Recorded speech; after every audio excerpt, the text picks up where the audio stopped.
So the entertainment business is rife with fake news. In fact, it almost runs on hype and controversy, most of which is created.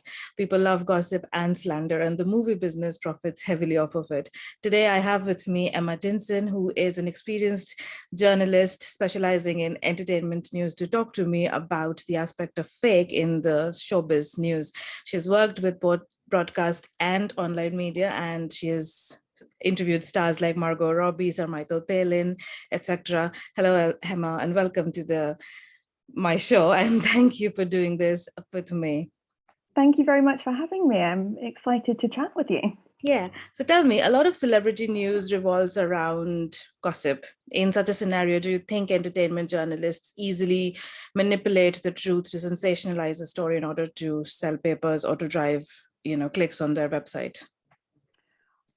I wouldn't use the word manipulate with truth, just because I think that kind of makes it sound as if you're falsifying something. But sensationalize, you're right there. Essentially, in the UK, we have very stringent laws, and you can't publish something.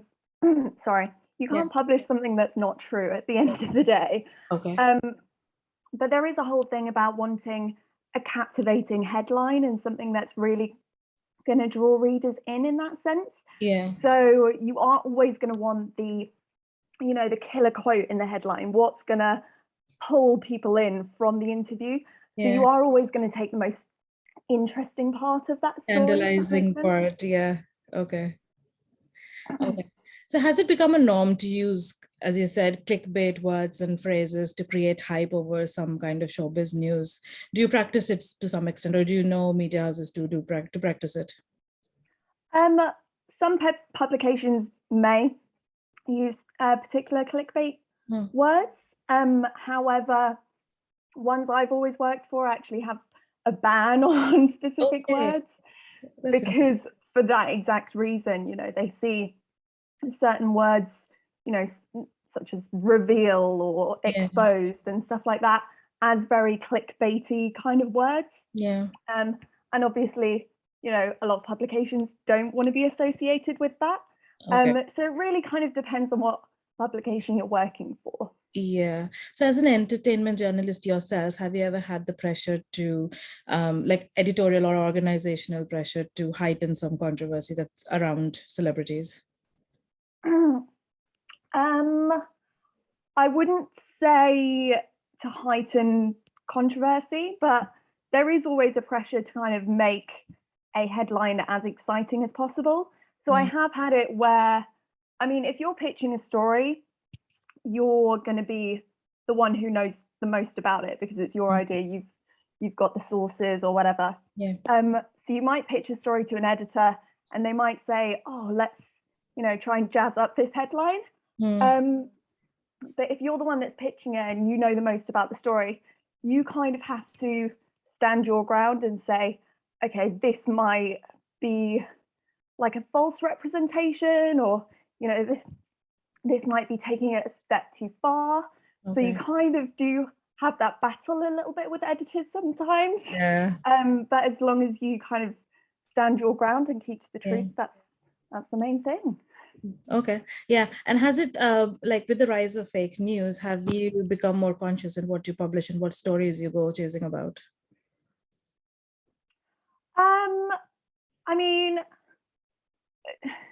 You kind of look more closely at sources and stuff.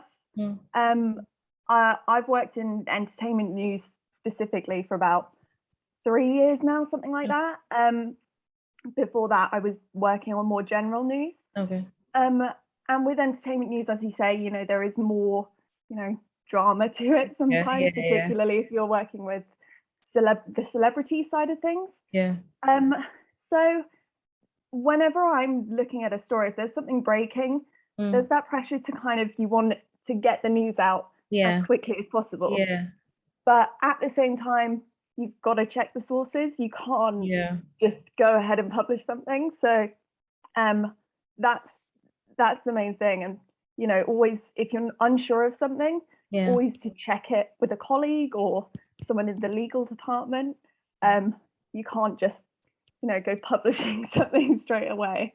Yeah. And do you, like, just of extension of this question, like, do you consider Twitter a competition? Because it's very easy for a random person to just tweet something and then start a trend. And celebrity news is always in the, like, it's always hot news. People always want more of it. So, like, do you consider this like publishing first and or publishing right?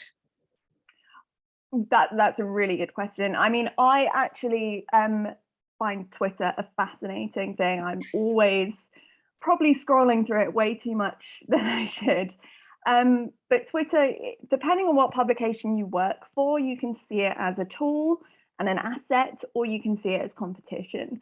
Currently my main job is working at a tabloid online newspaper, and there is that huge pressure to be getting news out as quickly as possible. You want to beat your competitors and be the one with the story out first. However, you have always got to stick to facts.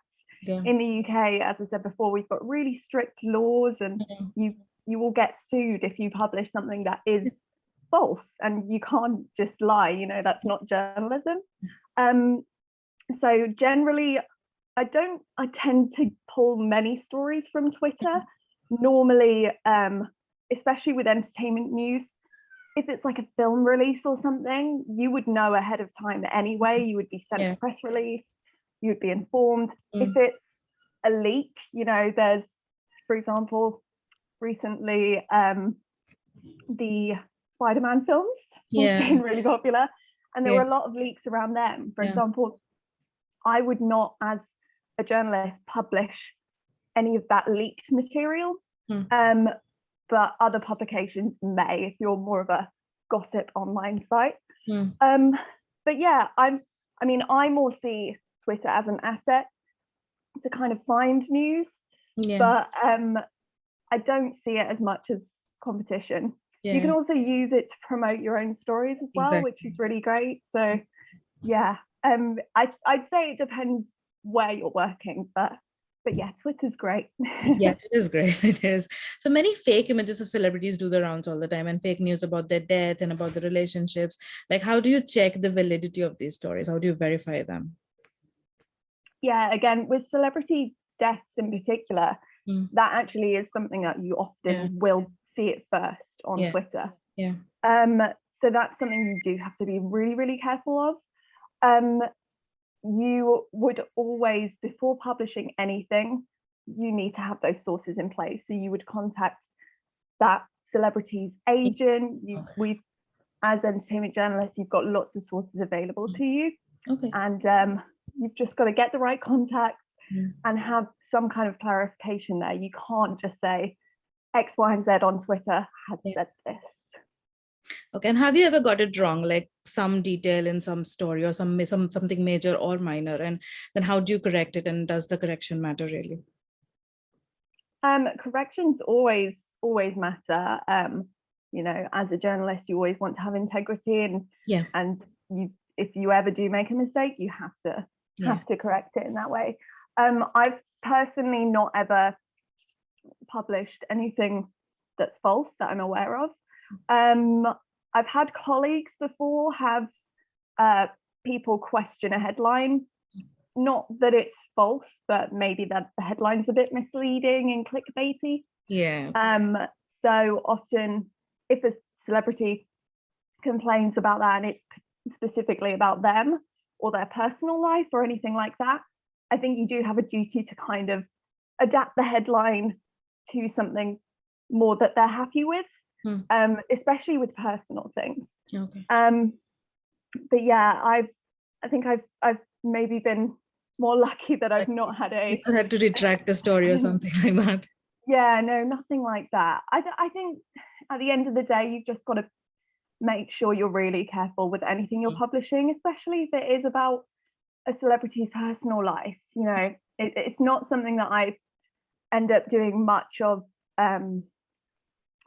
personally in my career, but it is a really sensitive thing. You've got to remember that these famous people are just people like you and I, and they have lives as well, so you can't just be publishing false information left, right, and center.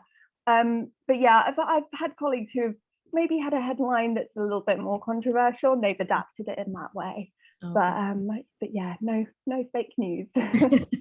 So thank you so much for talking to me. This has been really enlightening. I've always wondered about celebrity news, the entertainment business, and how it really works. So thank you so much for this really insightful conversation. No problem at all. Lovely to chat with you. Yes.